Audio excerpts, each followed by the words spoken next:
हरियाणा में चुनावी तारीख जैसे जैसे नजदीक आ रही है, सियासी सरगर्मियां तेज हो चली है। इस बीच नेताओं की कुर्सी पाने की लालसा और भी बढ़ने लगी है। फिलहाल हरियाणा की सत्ता पर नायब सिंह सैनी काबिज है, लेकिन बीजेपी अगर विधानसभा चुनाव जीत जाती है तो क्या सैनी फिर से सत्ता संभालेंगे, ये अभी भी साफ नहीं है। ऐसे में पार्टी के कई नेताओं की नजर सीएम की कुर्सी पर लगी हुई है।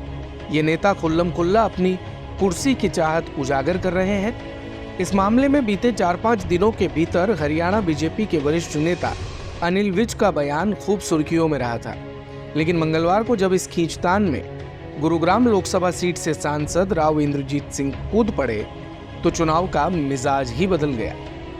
आपको पता होगा, अनिल विज ने खुद को मुख्यमंत्री पद का दावेदार बताते हुए कहा था कि जनता का उन पर बहुत दबाव है और वो पार्टी में अपनी वरिष्ठता के आधार पर सीएम पद के लिए दावा पेश करेंगे।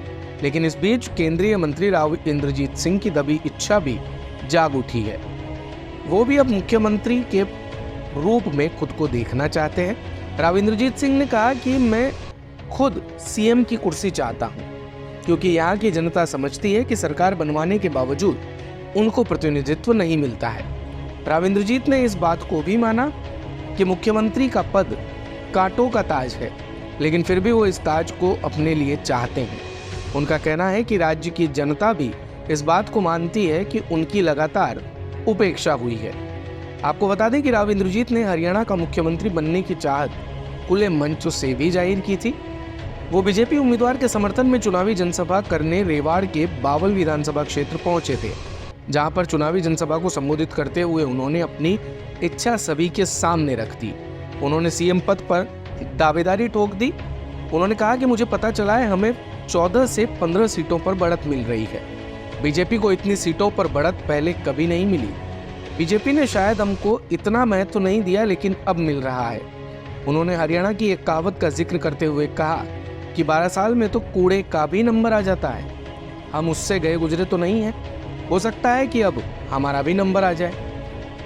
और सारे हरियाणा की बात कर रहा हूँ, जो मेरे को खबर आ रही है, हमारे को इस बार दक्षिणी हरियाणा के अंदर 14-15 सीटें मिली हैं, पहले कभी नहीं मिली। कुछ भिवानी के अंदर मिली है, कुछ हमारे महेंद्रगढ़, नारनौल और गुड़गांव के अंदर मिली है। कुल मिलाकर के हमारी एक ताकत बनती आ रही है, जो पहले हमारे को भारतीय जनता पार्टी वालों ने शायद इतना महत्व नहीं दिया था। लेकिन 10 साल के बाद आज ये हमारे को महत्व मिला है। और ये गांव के अंदर कहावत है कि 12 साल के अंदर तो कूड़ी का भी नंबर आ जाता है। आता है कि नहीं आता है?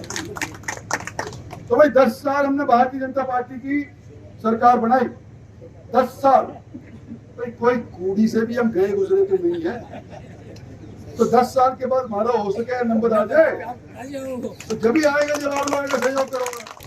आपको पता होगा, इससे पहले अनिल विज ने कहा था कि उन्होंने अब तक पार्टी से कुछ नहीं मांगा। वो 6 बार के विधायक हैं, अपनी वरिष्ठता की वजह से मुख्यमंत्री पद की दावेदारी पेश करते हैं। अब फैसला आला कमान को करना है। अनिल विज ने यह भी कहा था कि बीजेपी ने अगर उनको मुख्यमंत्री बना दिया तो वो हरियाणा की तकदीर और तस्वीर दोनों बदल देंगे।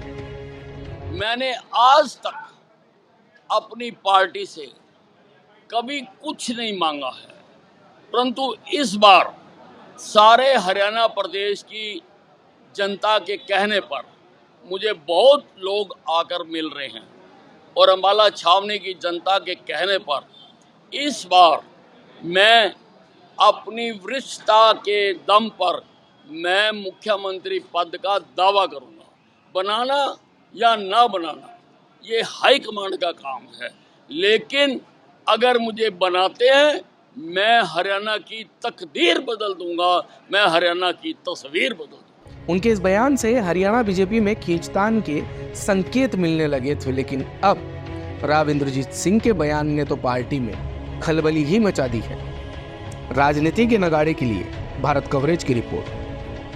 दिन भर की सारी अपडेट्स के लिए सब्सक्राइब करें भारत कवरेज को, और हाँ, बेल आइकन दबाना ना भूलें ताकि आप रहे अपडेटेड हमेशा।